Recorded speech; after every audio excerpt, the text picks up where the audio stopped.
Et si la personne que l'on pense être n'était en fait que la pointe d'un immense iceberg? Aujourd'hui, on va plonger ensemble dans une vision assez fascinante de la conscience humaine, tirée de ce qu'on appelle la science keilantique. C'est un modèle qui nous dit que notre identité, notre vrai soi, ne se limite pas du tout à ce corps, mais qu'elle s'étendrait à travers 15 dimensions d'existence. Voilà la question qui est vraiment au cœur de tout ce système. Imaginez une seconde qu'on mette de côté l'idée d'un soi unique, coincé dans cette seule et unique vie. Et si, à la place, on envisageait que notre conscience de tous les jours n'est en réalité qu'une toute petite facette d'un être infiniment plus vaste?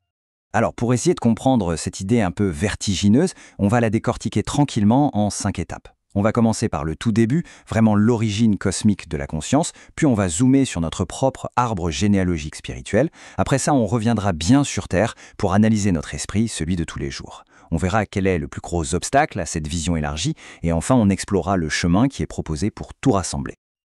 Allez, c'est parti. On commence donc par le très très grand. La question de départ, c'est comment est-ce qu'une conscience unique, la source, a bien pu se diviser pour donner naissance à des milliards d'êtres individualisés, comme nous?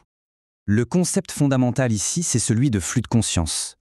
Le plus simple, c'est de l'imaginer comme un rayon de lumière pure, projeté directement par la source. Ce rayon, il contient tout. C'est l'empreinte, le code source de notre identité bien avant même qu'elle ne prenne une forme physique. C'est en quelque sorte la toute première étincelle de ce que l'on est. Et ce qui est vraiment intéressant, c'est que ce flux ne se transforme pas en nous d'un seul coup. Le processus est appelé création en escalier. C'est comme si le flux originel était filtré, marche après marche, à travers chaque dimension. À chaque niveau, il se divise et se densifie, un peu comme de la lumière qui passerait à travers une série de prismes, jusqu'à créer à la toute fin l'individu unique qu'on est aujourd'hui. Mais attention, cette fragmentation n'est pas du tout un processus chaotique, bien au contraire. Elle donne naissance à une structure hyper organisée, une sorte d'arbre généalogique de notre propre conscience, qui relie notre petit moi physique, ici et maintenant, à notre origine cosmique. Et voilà à quoi ressemble cette fameuse structure. Tout en bas, au premier niveau, eh bien c'est nous, l'identité incarnée, qu'on appelle le Tauren. Juste au-dessus, on trouve notre âme, ou Dora, puis notre surâme, la Torah, et ça continue de monter comme ça jusqu'à l'entité géomantique qui est notre lien direct à la source. L'idée à retenir, c'est que chacun de ces niveaux est en fait une version plus large, plus complète de nous-mêmes, qui existe en ce moment même, mais dans des dimensions supérieures. Bon, maintenant qu'on a vu la vue d'ensemble, revenons au niveau qu'on connaît le mieux, notre identité incarnée. Parce que même ici, dans notre expérience de tous les jours, notre conscience ne serait pas un bloc unique. Elle serait composée de 3 esprits bien distincts, qui travaillent ensemble en permanence. Ces 3 esprits, ce sont le subconscient, l'instinctif et le résonant. Chacun a un rôle vraiment précis dans la manière dont on gère notre réalité en 3D, que ce soit pour stocker des mémoires dans nos cellules ou pour utiliser la logique de notre ego. Le plus important à comprendre, c'est comment ils fonctionnent ensemble. C'est vraiment comme une équipe. L'esprit subconscient qui est lié à notre corps, c'est notre disque dur, l'archiviste biologique. L'esprit instinctif, lui, c'est le messager. Il traduit les infos qui viennent de plus haut, de notre âme, en émotion, en intuition. Et enfin, l'esprit résonant, notre ego, c'est l'analyste qui essaie de mettre de la logique là-dedans pour construire notre réalité quotidienne. D'accord? Mais si cette structure est si grande et complexe, pourquoi est-ce qu'on ne ressent que notre petite personne? Eh bien, ça nous amène au défi principal de l'expérience humaine. Selon ce modèle, un état qu'on appelle le verrouillage de phase.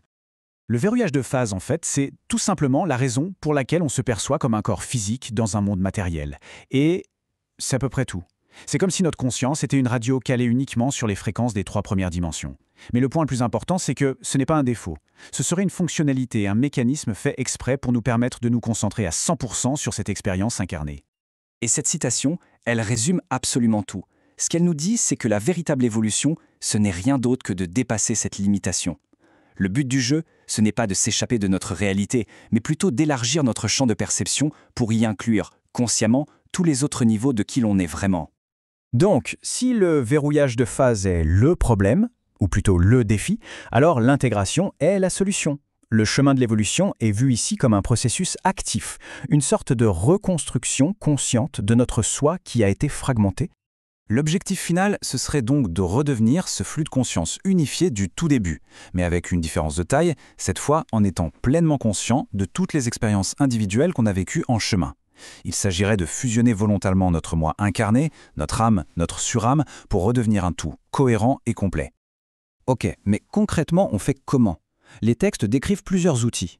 On parle par exemple des champs de Merkaba, qui sont vus comme des véhicules énergétiques. Ils peuvent nous garder verrouillés, mais si on n'a pas à les maîtriser, ils deviendraient la clé pour naviguer entre les dimensions. Il y a aussi l'activation de l'ADN, qui serait le support biologique de cette expansion. Et tout ça commence par une première étape fondamentale, l'intégration de l'âme, c'est-à-dire réussir à faire descendre un peu de la conscience de notre moi supérieur dans notre vie de tous les jours.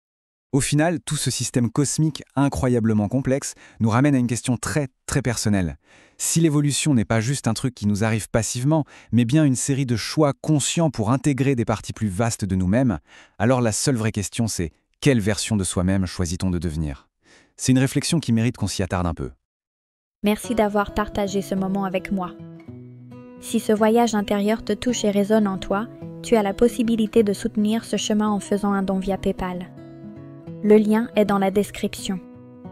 Chaque don ouvre l'accès à un espace privé réservé aux membres, une véritable source d'inspiration, e-books, vidéos, séminaires et tous les enseignements qui ont nourri ces partages pour t'accompagner plus loin sur ta propre voie.